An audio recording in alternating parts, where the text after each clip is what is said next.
What's up, leaders? Today's question comes from Jamie, and Jamie is asking about write-ups. I have an employee who's been on their phone constantly, which is against company policy, and now I have to write them up. I don't agree with the policy, but I have to do it anyways. Any tips? Absolutely. Thank you so much for the question, Jamie. So, write-ups for deserved or undeserved reasons are never fun. Like, you're not going to enjoy giving a write-up, the other person's not going to enjoy receiving it.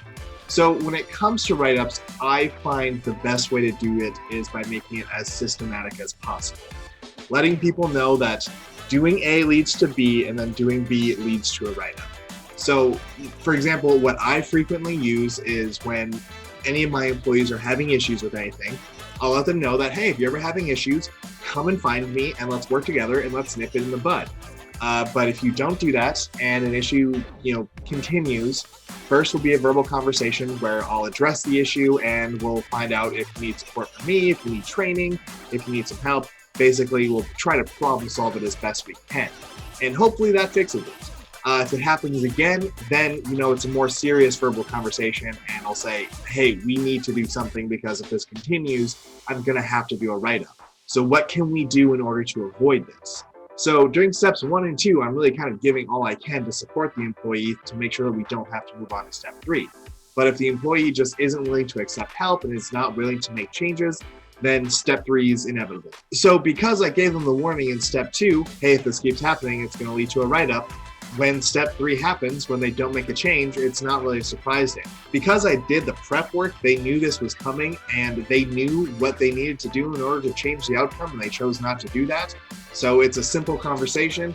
Hey, I know we've met on this twice before. I know the last time we met on it, I told you that if things didn't change, we'd have to do a write-up. Things didn't change, so now we're here having to do a write-up.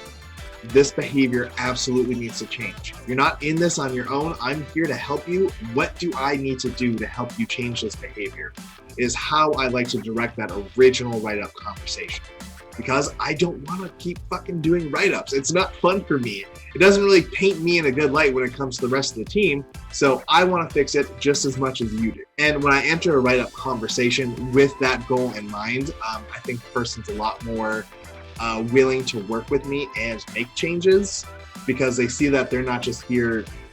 I'm not just telling them, hey, you need to fix A, B, and C on your own. Otherwise, you're going to be out of the job. It's I'm here to work with you. I'm here to support you.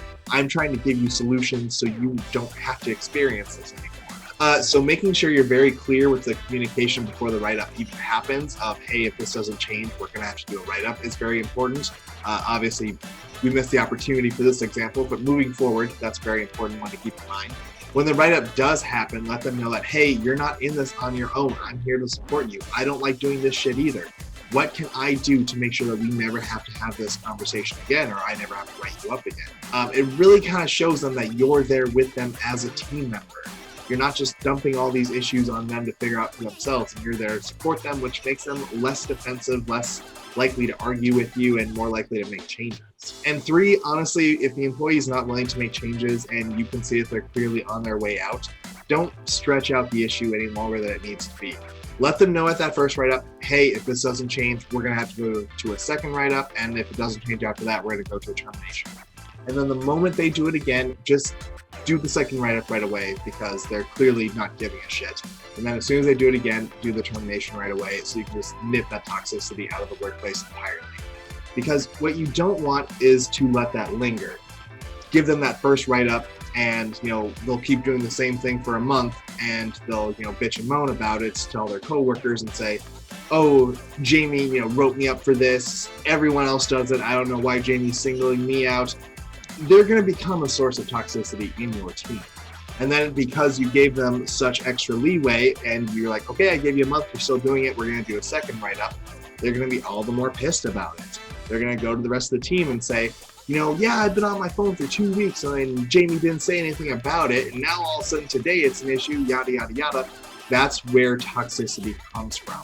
By giving them that extra time, you're not doing them any favors. What you're doing is giving them extra time to essentially be a cancer to the rest of your team. If someone is truly trying to change, they're truly trying to make improvements, and they want your support to make that happen, do what you can to support them right away. But if they are not interested in making changes and they don't really see a need to change, do the second write-up, do the termination, get them out of there as soon as possible, because there's nothing but negativity and toxicity that's going to come. So Jamie, I hope that answer helped. Obviously, I don't know your employees, so you're going to have to make that judgment on your own.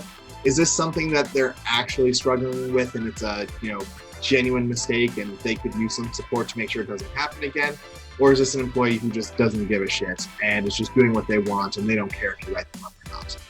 If they actually want the support, give them the support. If they don't give a crap, just do the write-up, do the second write-up, do the termination, get them out of there as quickly as possible.